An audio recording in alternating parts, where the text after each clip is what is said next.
Hello කොහොමද ළමයි? ඉතින් අද චුට්ටක් ඇහැරෙන්නේ පරක්කු වෙලා. ඉතින් සුපුරුදු විදිහට මම්මගේ ඕට් මීල් එක හදාගෙන තමයි හදන්නේ. ඉතින් මම මෙතන අරන් තියෙන්නේ ඉන්ස්ටන්ට් ඕට්ස්. ඔයාලට කැමති නම් රෝල්ඩ් ඕට්ස් ගන්නත් පුළුවන්.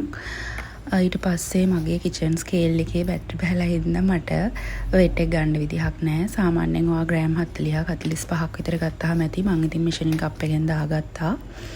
ඊට පස්සේ ඔයාලා ග්‍රෑම් 40ක් විතර ගත්තොත් ෆ්‍රෙෂ් මිල්ක් මේ වගේ 1 කප් එකක් දාගන්න ඕනේ. ඉතින් ඔයාලා ගොඩාක් කැලරි ගැන හිතන කෙනෙක් නම් ඒ වගේම weight loss journey එකක ඉන්න කෙනෙක් නම් ඔයගොල්ලෝ low fat කිරි ගන්න. ඉතින් මට නම් අද low fat කිරි නෙමෙයි ගත්තේ.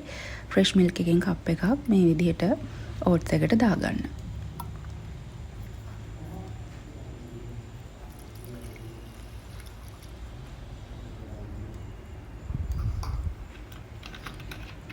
මම නම් සාමාන්‍යයෙන් ඕට් මීල් එකට ලුණු ෂුට්ටක් දාගන්නවා.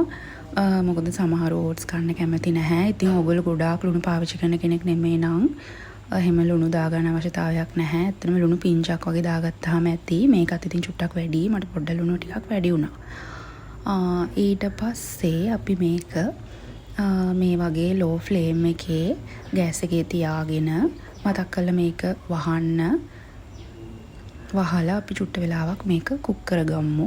ඒ අතරතුරේ මම මේකට දාන්න ඕන දේවල් ටික ලෑස්ති කරගන්නවා. මම කෙසෙල් ගෙඩි දෙකක් මෙතන අරන් තියෙනවා. සාමාන්‍යයෙන් ග්‍රෑම් 100ක් විතර ගත්තාම ඇති. ඔයාලට තියෙන පළතුරු වලින් දාගන්න. ඉතින් අද මට තිබ්බේ මේ කෙසෙල් විතරයි. මම ඇඹුල් කෙසෙල් පොඩි කෑලි වලට කපලා ගත්තා.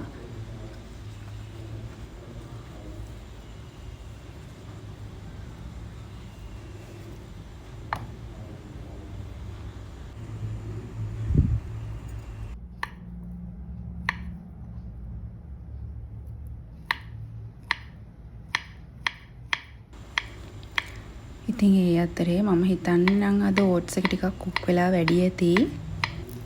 ඔව් කිව්වත් වගේම චූට්ටක් විතර අඩි අල්ලලා තියෙනවා. ඉතින් ඔයාලගේ ඕට් මීල් එක මෙච්චර අඩි අල්ලන්න දෙන්න එපා.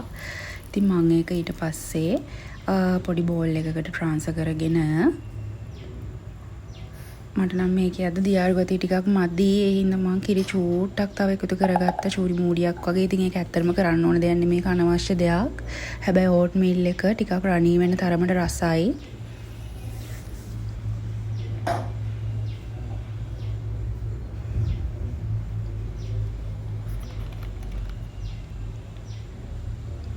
ඊට පස්සේ අපි මේකට ඇඩ් කරගන්න ඕනේ පීනට් බටර්.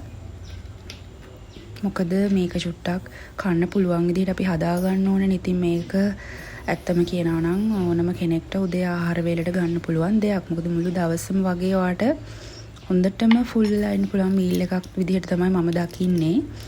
ඉතින් මම මෙතන ගත්තේ මම ඇත්තටම කියනවා නම් මේ පීනට් බටර් එක ගෙදර හදාගත්තේ. මම ඒකේ රෙසිපි එකත් YouTube එකේ දාලා තියෙනවා. මේ කන්ටේනර් එකේ දාලා තිබ්බට මේක ඇතුලේ තියෙන්නේ මම ගෙදර හදාගත්ත පීනට් බටර්. ඉතින් ඒකෙනොත් මේ විදිහට ටේබල් ස්පූන් එකක් දාගත්තා. ෆුල් ටේබල් ස්පූන් එකක් නෙමෙයි ඉතින් මෙතන තියෙන්නේ.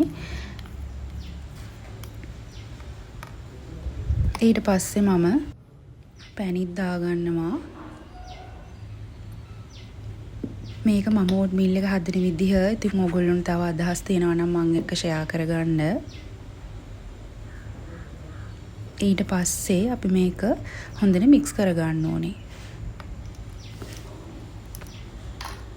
ගෙදර හදපු පීනට් බටර් එකත් ඉතින් කඩෙන් ගන්නවා වගේම තමයි. වියදම අඩුයි.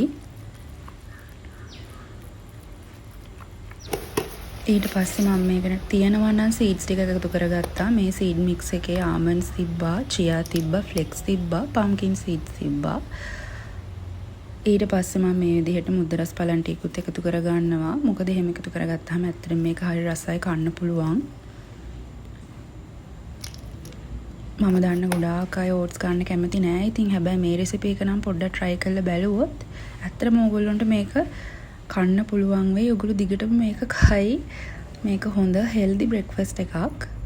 ඊට පස්සේ මම කෙසෙල් එකතු කරගන්නවා.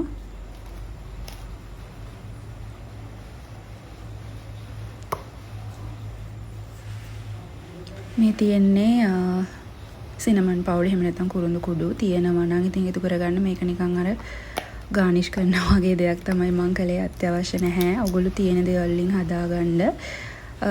ඊට පස්සේ උඩින් ආයේ පැණි ටිකක් උනන් රිසල් කරගන්න පුළුවන් කැමති නම්. ඒක අත්‍යවශ්‍ය නැහැ.